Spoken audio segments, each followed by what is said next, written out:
எல்லாருக்கும் வணக்கம்.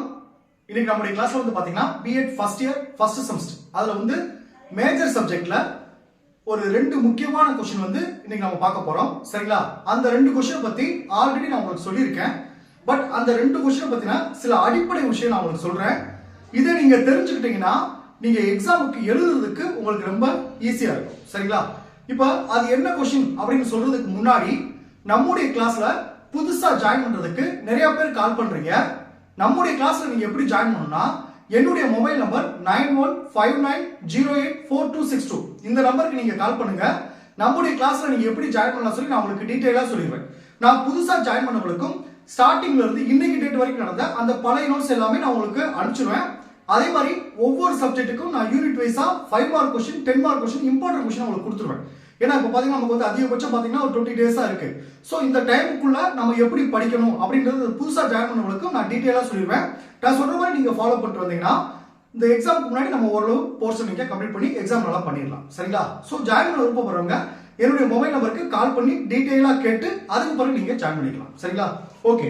இப்போ பாத்தீங்கன்னா அந்த ரெண்டு क्वेश्चन ஆல்ரெடி சொல்லியிருக்கேன். ஒன்னு பாத்தீங்கன்னா பாடத்திட்டம், இன்னொன்னு பாத்தீங்கன்னா நுண்ணிலை கற்பித்தல்.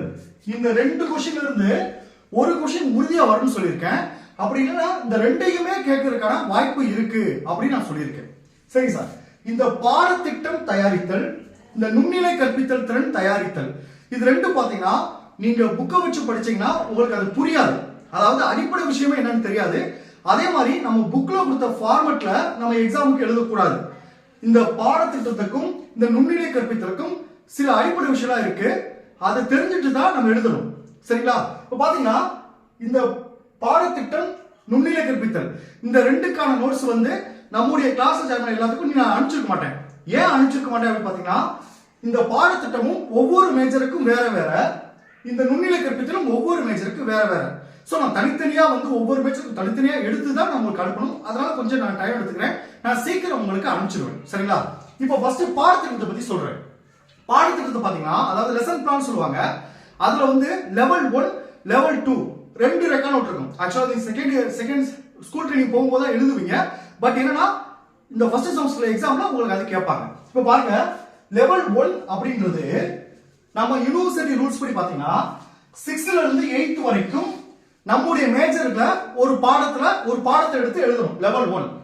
லெவல் 2 என்பது பாத்தீங்கன்னா 9th to 10th 9th ல இருந்தோ 10th ல இருந்தோ நம்ம வந்து ஒரு லெசன் பிளான் எழுதணும். சரிங்களா? சார், இந்த லெசன் பிளான் பாத்தீங்கன்னா உங்க புக்ஸ்ல பாத்தீங்கன்னா ஒரு ஃபார்மட்ல கொடுத்திருக்க மாட்டாங்க. அதை பாத்தீங்கன்னா உங்களுக்கு புரியாது. அப்படி நம்ம எக்ஸாம் எழுத கூடாது. இப்போ இந்த இமேஜை பாருங்க, எந்த ஃபார்மட்ல எடுத்துட்டு பாருங்க. ஒரு எக்ஸாம்பிளுக்கு ஒரு மேஜர் காட்டுறேன் பாருங்க. இப்போ பாருங்க, ஃபர்ஸ்ட் வந்து அந்த பள்ளியின் பெயர், ஸ்டூடெண்ட் நேம் எல்லாமே கொடுத்துட்டு பாருங்க.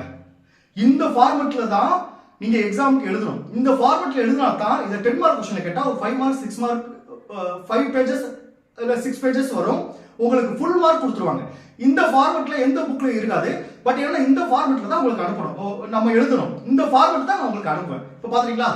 அதே மாதிரி பாத்தீங்கன்னா நுண்ணிலை கற்பித்தல் அப்படின்றது நான் 9 முக்கியமான திறன்கள் உங்களுக்கு கொடுத்து சொல்லியிருந்தேன். அதுல வந்து ஒரு முக்கியமான 4 திறன்கள் உங்களுக்கு கொடுத்துருந்தேன். சரிங்களா? அந்த 4 திறன்களுக்கான இந்த நுண்ணிலை கற்பித்தல் நீங்க எப்படி தயாரிக்கணும் அப்படின்னு ஒரு மாடல் வந்து உங்களுடைய மேஜருக்கு நான் தனியா அனுப்பிச்சிருவேன். நீங்க என்ன செய்ய, ஒரு 3 மாடல் நல்லா படிச்சுக்கோங்க. தென் வேற கேட்டா கூட அந்த படிச்சதுல இருந்து நீங்க அதை மாதிரி எழுதிக்கலாம். பட் என்ன, அந்த ஃபார்மட் தான் முக்கியம். இப்ப நுண்ணிலை கற்பித்தல் மாடலை பாருங்க, எந்த மாதிரி ஃபார்மட்ல அனுப்பிச்சிருக்க பாருங்க. இந்த மாதிரி தான் இருக்கணும். சோ இது ரெண்டையும் நான் அனுப்பிச்சிருவேன். இதை மட்டும் இந்த ரெண்டை மட்டும் தரவா நீங்க படிச்சுக்கோங்க. சரிங்களா? சோ பாடத்திட்டம்ன்றது எப்படி क्वेश्चन கேட்கலாம். இப்ப பாருங்க, ஃபார் எக்ஸாம்பிள் இப்ப மேத்ஸ் டிபார்ட்மெண்ட் எடுத்துங்க. அவன் என்ன சொன்னா, கணிதம் 8ஆம் வகுப்பு ஒரு பாடத்திட்டம் ஒன்றை தயாரிக்க. வகுப்பு மட்டும் தான் கொடுப்பாங்க. 8th ஸ்டாண்டர்ட் 9th ஸ்டாண்டர்ட் வகுப்பு மட்டும் தான் கொடுப்பாங்க. அதுல என்ன பாடம்னு சொல்ல மாட்டாங்க. பொதுவா வகுப்பு மட்டும் தான் கொடுப்பாங்க. சோ இப்போ 8th ஸ்டாண்டர்ட் அதுல இருந்து ஏதாவது ஒரு பாடத்துக்கு நம்ம அந்த பாடத்திட்டம் தயாரிக்கணும். அந்த ஒவ்வொரு மேட்சுக்கான அந்த மாடல் வந்து நான் உங்களுக்கு அனுப்பிச்சிடுவேன். அதை வச்சு நீங்க எழுதிக்கலாம். சரிங்களா? சோ இதுதான் இந்த நுண்ணிலை கற்பித்தல் பாடத்திட்டம் அப்படின்ற ஒரு விஷயம். இதை வந்து நான் மாடல் அனுப்பிச்சப்ப உங்களுக்கு இன்னும் ஈஸியா புரியும். அதே மாதிரி நான் ஏதாவது ஒரு மேஜருக்கு 2 மேஜருக்கு இந்த பாடத்திட்டத்தை பத்தி ஒரு கிளாஸ் எடுத்துடுறேன். அந்த கிளாஸ் எடுத்தப்பறம் அதை நீங்க படிச்சீங்கன்னா உங்களுக்கு இன்னும் ஈஸியா இருக்கும். ஏன்னா எல்லா மேஜருக்கு எடுக்க முடியாது. ஒரு 2 மேஜருக்கு எக்ஸாம்பிளுக்கு எடுத்துறேன். அதை நீங்க மாடலா வச்சு உங்க மேஜருக்கு படிச்சீங்கன்னா உங்களுக்கு ஈஸியா புரியும். சரிங்களா? இதுதான் இந்த விஷயம். அடுத்து பாத்தீங்கன்னா யூனிட் 4ல ரெண்டு முக்கியமான கொஸ்டின் இருக்கு. ஒன்னு மாணவர் மைய கற்பித்தல், இன்னொன்னு ஆசிரியர் மைய கற்பித்தல். இந்த ஆசிரியர் மைய கற்பித்தல்ல இன்னைக்கு நம்ம பார்க்க போற கொஸ்டின் பாத்தீங்கன்னா சொற்பொழிவு முறை. சரிங்களா? சொற்பொழிவு முறைனா ஃபர்ஸ்ட் என்னன்னு பார்க்க போறோம். அடுத்து சொற்பொழிவை திறம்பட அளிக்க, அதாவது சொற்பொழிவை திறம்பட நடத்தணும்னா அதுக்கு என்ன ஆலோசனை கேட்டிருக்காங்க. அடுத்து பாத்தீங்கன்னா சொற்பொழிவு முறையின் நன்மைகள், இதைத்தான் நம்ம இன்னைக்கு பார்க்க போறோம். சரிங்களா? ஃபர்ஸ்ட் பாருங்க, சொற்பொழிவு முறைனா என்ன? சொற்பொழிவுன்றது ஒரு ஆசிரியர் வந்து எந்த ஒரு டீச்சிங் எய்டும் பயன்படுத்தாம வார்த்தை மூலமா மாணவர்களுக்கு பாடம் நடத்துறது. இது வந்து பழங்கால முறை. எல்லாருமே சொற்பொழிவு முறையில தான் பாடம் நடத்துவாங்க. சரிங்களா? அப்ப அந்த சொற்பொழிவு முறைனா என்ன? அந்த சொற்பொழிவு முறையில பாடம் நடத்துறப்ப என்னென்ன முக்கியமான விஷயத்த நம்ம சரியா பண்ணோம்னா அது மாணவர்களுக்கு முழுமையாக புரியும். அப்படி ஒரு விஷயத்தை பார்க்க போறோம். அடுத்து இந்த சொற்பொழிவு முறையோட நன்மைகள் என்ன அப்படின்னு பார்க்க போறோம். ஃபர்ஸ்ட் சொற்பொழிவு முறைனா என்னன்னு பாருங்க. இது பழங்கால கற்பித்தல் முறையாகும்.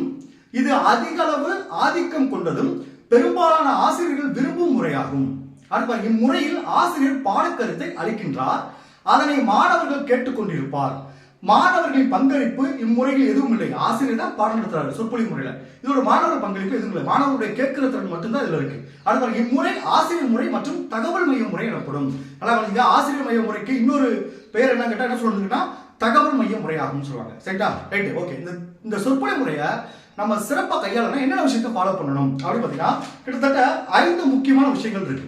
ஒண்ணு பாருங்க, பாடத்திட்டத்தை கவனமாகவும் முறையாகவும் தயாரிக்க வேண்டும். ஏன்னா சொற்பொழிவு நடத்துறோம், அப்ப மாணவர்களுக்கு புரிய வைக்கணும்னா அதை கவனமாகவும் முறையாகவும் கையாள வேண்டும் சொல்லிருக்காங்க. செகண்ட் பாருங்க, சொற்பொழிவை தயாரிக்கும் போது கற்பித்தல் நோக்கங்களை மனதில் கொள்ள வேண்டும். என்னதை நம்ம நடத்த போறோம், என்ன நோக்கத்தை மாணவர்கள் தெரிவிக்க போறோம் அப்படின்னு தெளிவா இருக்கணும்.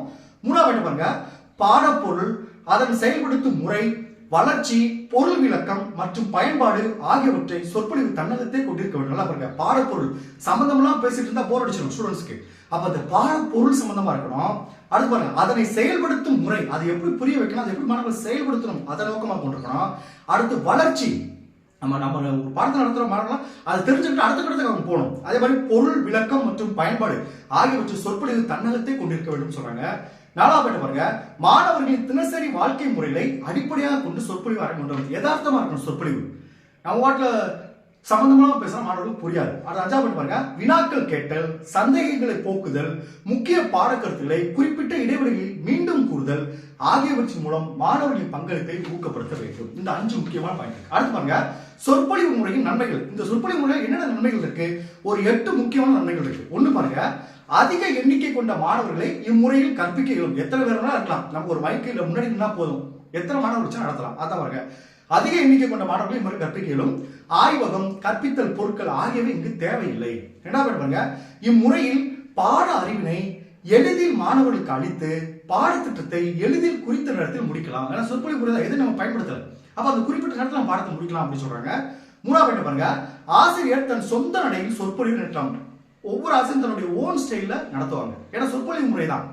அந்த வார்த்தை ஆசிரியர் பேசுற வார்த்தைகளே வந்து மாணவர்கள் வந்து அதை கேட்க ஆரம்பிச்சுறாங்க. அடுத்து ஃபோர்த் பாயிண்ட் பாருங்க, மாணவர்கள் நீண்ட நேரம் கேட்கும் பழக்கத்தை இம்முறை அளிக்கிறது. பொறுமையா கேட்கும் பழக்கத்தை மாணவர்களுக்கு அளிக்கிறதுன்னு சொன்னாங்க. அஞ்சாவது பாருங்க, குறைந்த நேரத்தில் அதிகப்படியான பாடப்பொருளை இம்முறையில் அளிக்கலாம். குறைந்த நேரத்தில் நிறைய கருத்துக்களை மாணவர்கிட்ட ஷேர் பண்ணலாம் அப்படின்னு சொல்றாங்க.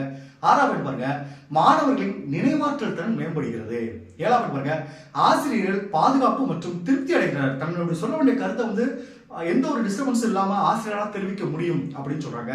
லாஸ்ட் பாயிண்ட் பாருங்க, சொற்பொழிவை ஆசிரியர் கருத்தியல் ஒழுங்குமுறையில் எளிதில் தயாரித்துக் கொள்ள முடியும். அவர் என்ன ஃபார்மேட்ல விரும்புறாரோ அதுக்கேற்ற மாதிரி அவர் நடத்த முடியும் அப்படின்னு சொல்றாங்க.